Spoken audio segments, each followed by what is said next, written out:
What's good, y'all? It's your boy Lots of Great Reactions.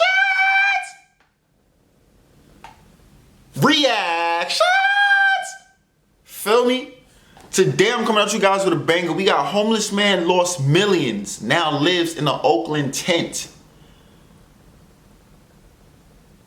Go to show you, man.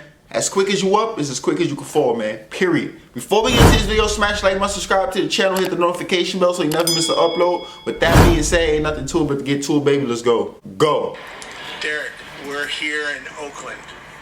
We're at a city-sanctioned tent community that basically you founded and oversee. Yes. Well, first let's talk about your homelessness and how you ended up homeless, because you have a very interesting story. Yeah, it was an interesting road getting here. I worked for over 20 years with the United States Department of Defense as a classified contractor. That sounds crazy. That sounds like good. That sounds health good. Issues because of my work. Forced into retirement in 2007. I was a multimillionaire. I had plenty of money to retire on, so I was fine with retiring, and I was only 47. And so I bought a home in North Carolina on a beautiful lake. 2.5 months later, my financial institution went bankrupt overnight, no warning. And it was devastating. You lost a lot of money. And for those of you watching this video that don't believe him, I've seen the picture, just the picture of his boat alone. This man had money. Yeah. I had 3 boats. I had a home here in Oakland, a $1 million home here in Oakland, and I bought a $500,000 home in North Carolina. Yeah, and we should clarify this years ago, because $1 million home in Oakland, probably ain't worth much these days. No, that's a fixer-upper. Right. But I had a home here in one of the most prestigious parts of Oakland, the Grand Lake area. That home was a family home. It was built by my great-grandfather. Not built by him, but he commissioned it. And it was in the family the whole time until I retired and moved to North Carolina. My heart breaks for you, because I lost everything in the '08 crash, but I didn't have millions. Yeah, and I didn't see anything coming. I had a backup plan to work back there in case things kind of went south. And when things go beyond what your backup plan can do, I was literally left with little to no options. I had about $6,000 in my local checking account. Got by for a little while by renting, or not renting, but taking a title loan out on my boat that I had back there. Ended up losing that because, again, there was no work. Back then, here in the Bay Area, we would see one page. Bro, that's crazy. That's crazy. Can you imagine being a millionaire one day and then you wake up the next day and you broke? Literally. He said his company went bankrupt overnight. He was a multi-millionaire, not millionaire, multi-millionaire one day. And then literally the next day, overnight, he woke up broke. He came from multi-millions to $6,000 in his account the next day. Ran out of that and now lives in a tent. Do you know how that feeling must be? And shout out to him, he's strong, because a lot of people would have killed themselves, bro. There's a lot of people that would have killed themselves over that kind of money. There's people that lose money in the stock market that kill themselves. Look it up. So for him to do that, to come from multi-millions, from living that luxury lifestyle, to now being homeless with nothing, living in a tent, do you know how depressing, how stressful, how crazy that is? That is a crazy change, bro. That is a crazy change to adapt to. And not a lot of people could take it. Shout out to him, man. He's strong for that, bro. I'm telling you, a lot of people wouldn't have made it through that, bro. I'm telling you right now, bro. But it's God's plan. Everything happened for a reason. I know it's like, damn, but why this had to happen? Like, what could this possibly be? I was at the top. Like, how is this his plan? I'm telling you, life works in weird ways. This is God's plan, though. Something's going to turn out from this, and it might be even better for him. This is crazy, though. This goes to show you gotta be humble, man. Because as quick as you up, you could fall down. For real. Never have all your eggs in one basket. Always invest. Always diversify your income, bro. Have it put in different things. Always have different incomes coming in. Always have a savings, bro. So with shit like this hits, you have backup. You have like savings or something that at least holds you down. You feel me? Age of Crazy. Foreclosures out there where I was, it was 3 newspaper pages of foreclosures every day. So Yeah, when I first hit the economic crash, they weren't yet saying the R word. So I wish I'd known, because I would have walked away from the house. Instead, I was paying the mortgage, the electric bill, food on my credit card. So There's going to be another economic crash too. I'm letting y'all know now, so start preparing. There's definitely going to be another economic crash. The dollar finna crash, man. There's too much inflation, too much money printing, bro. I'm telling you right now. So start investing your money, man. You feel me? I'm letting y'all know now. Don't be surprised.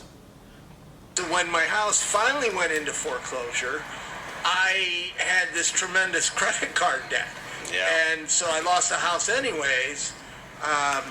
So we try to struggle and survive, and you just crash into homelessness. We did the exact same thing. You know, I had plenty of credit back then. I had the boat, took out the title loan.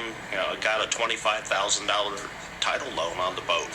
You know, that's a lot of loans, though, man. Pay that off because I didn't want to lose the boat. You going broke, so you gotta let it go. You going broke? You taking out loans, man? You got it all fucked up. But then, because of the time, you know, those jobs fell through, and I fell into homelessness. Came back to the Bay Area. My dad was able to allow me to move back into his home.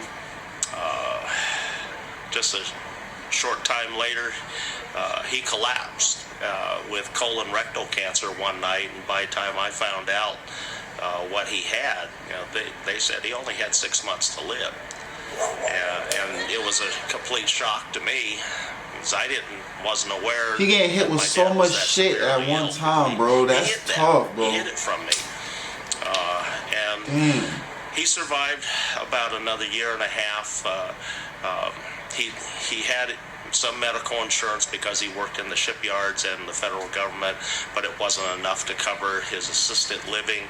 Assisted living for him was $3,800 a month. That was 2010 up through 2011, and then when he passed away. So $3,800 every month. His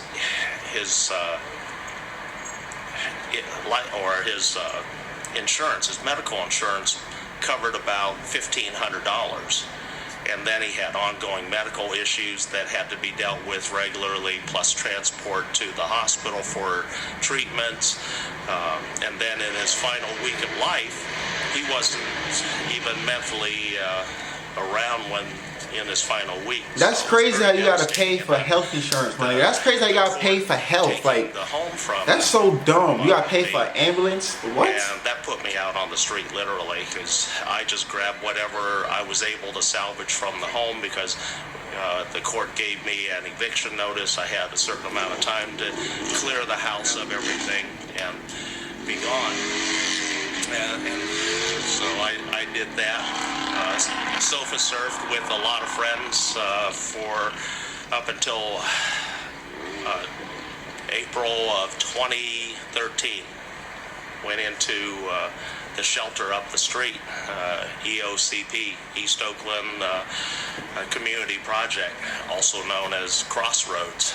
Stayed there for 91 days.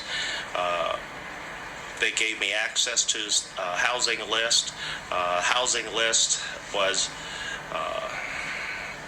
only available through that shelter, and so we didn't know that nobody else had access to it. So I did manage to find a slumlord, and I had voucher for money that would pay my rent, including that for my dogs that I had at the time.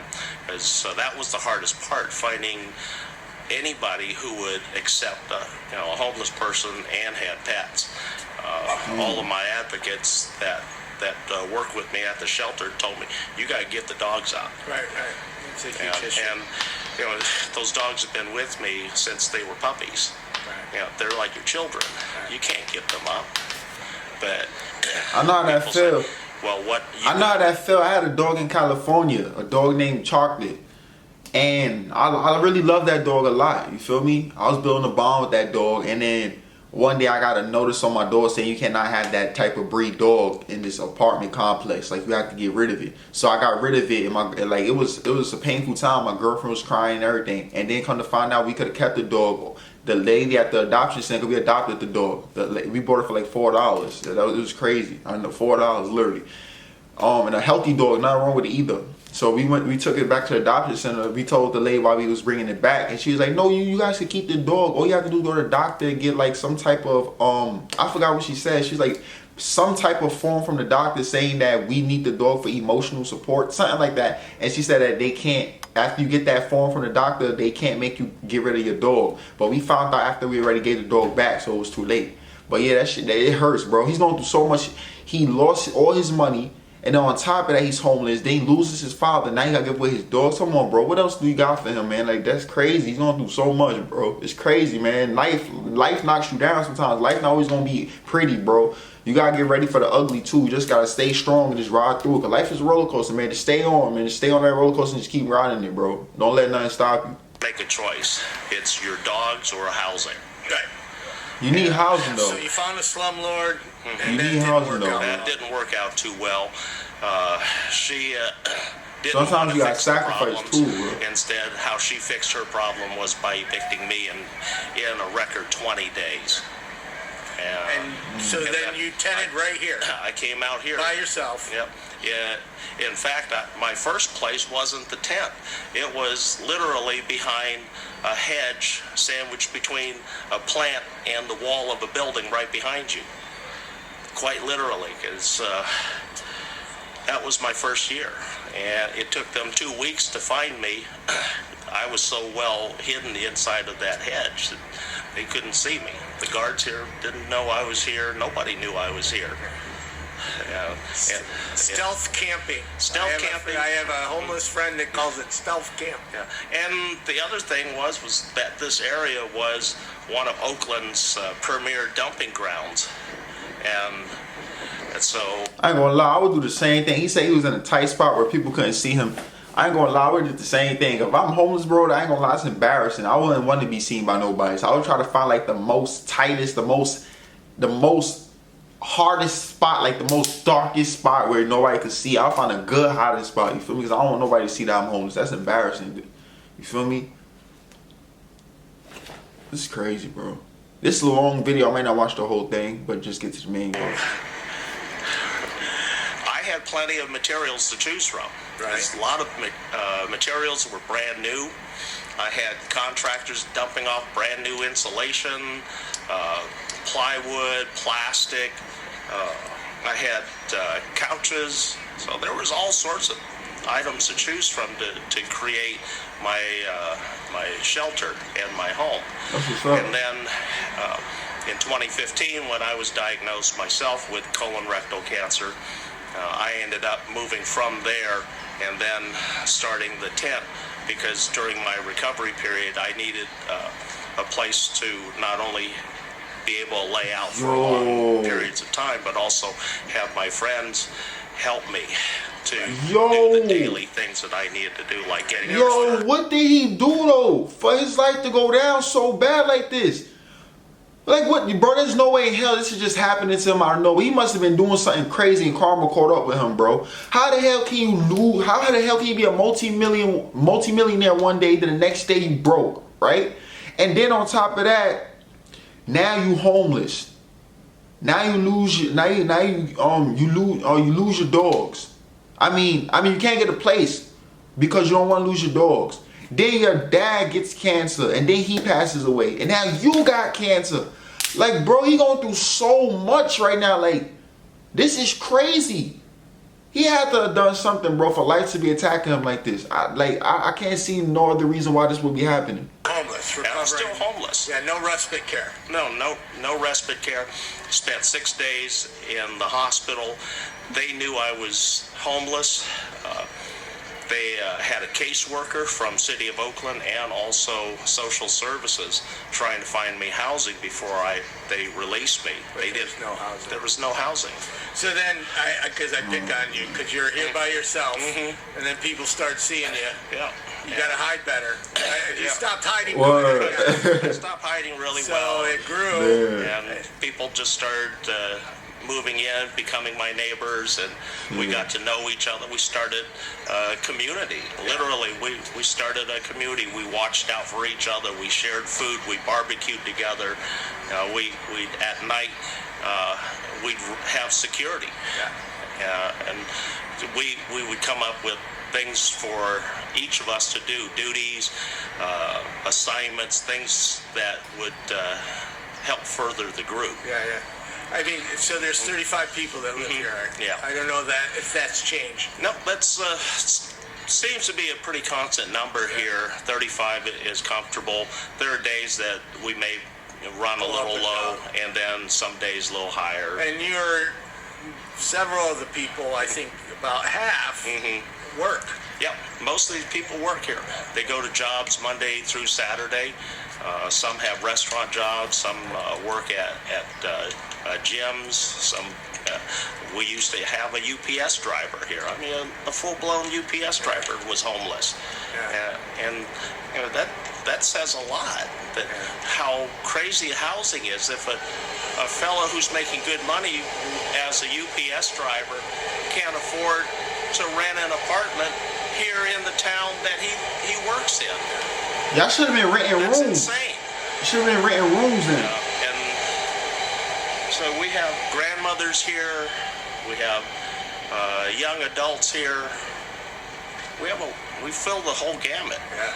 So you told me how. I mean, at least he has like a family, like a community. You know what I'm saying? At least he's not just alone. Imagine just being homeless and alone. Now that sucks. But at least if you have other homeless people with you, I feel like it would be better because like a family, you have people to talk to. And just like he said, they went to barbecues and all that stuff. So it makes it better to know you have other people with you. You're not alone. You feel me? You have some people to talk to. You're not lonely. Because when you lonely with it, like you could have a house, you could have everything, and you lonely, you still depressed. You feel me? So imagine being homeless with nothing and lonely. That sucks. That just give you all the time in the world just to think about it and just stress you out. You feel me? So at least you have people to talk to. Now you got city sanction, and what that means is the city provides porta potties. They pick up trash. There's a hand washing station provided by the city. They know you're here. The police aren't going to harass you. Right. But how it happened was you were cleaning up the trash, and the city noticed and said, "What's going on here?" Well, this isn't normal. Normally, homeless people make the trash. They don't clean it up. And I got the taggers moved on, so we removed the taggers. We used to have a lot of crime down here where cars were being stolen and stripped. That no longer exists. We used to have a lot of johns and prostitutes here throughout the night. It's just a bad day. Yeah, it was just a horrible situation. He know he was getting some of that ass though. He know he was clapping that though. You know he was getting some of that. What originally brought me here was that there was a lack of anybody supervising the area. And so I'd set up shop, and then I didn't want the crime, and so I set out to clean it up, and then everybody noticed. Yeah. And then the city came in and sanctioned you. The city came in, said, "We like what you're doing. You're not causing a problem. You're solving problems, and we want to help you." Yeah. And recently, Invisible People sent a reporter here. One thing I was proud of, that I was able to send a reporter into a tent camp to do a positive story, and that got all the way to the city. Yeah, the city. And sure, Bart goes by right when it's, thank you, Bart. How do you guys... Alright, y'all, so I'm going to end that there. He came from millions to being homeless, living in a tent, overnight. Absolutely insane. That's crazy. That's absolutely crazy. Go to show you guys gotta be humble. Don't take nothing for granted, man. Cause as like when you up, you could go down too. You feel me? As quick as you go up, as quick as you can go down. You feel me? I don't know how he is doing right now. If you guys know about him, leave down in the comment box. Like whether or not he found a job, whether or not he's still homeless or not, he got a place to stay. I'm not sure yet. But he's a pretty bright dude. He said the city seen him and they said they like what he's doing. They want to help him. So most likely he got a place and stuff by now. I'm pretty sure he do. That was crazy though. I hope you guys enjoyed this video. If you did, smash the like button, subscribe to the channel, hit the notification bell. I'm gonna see you on the next one. Peace.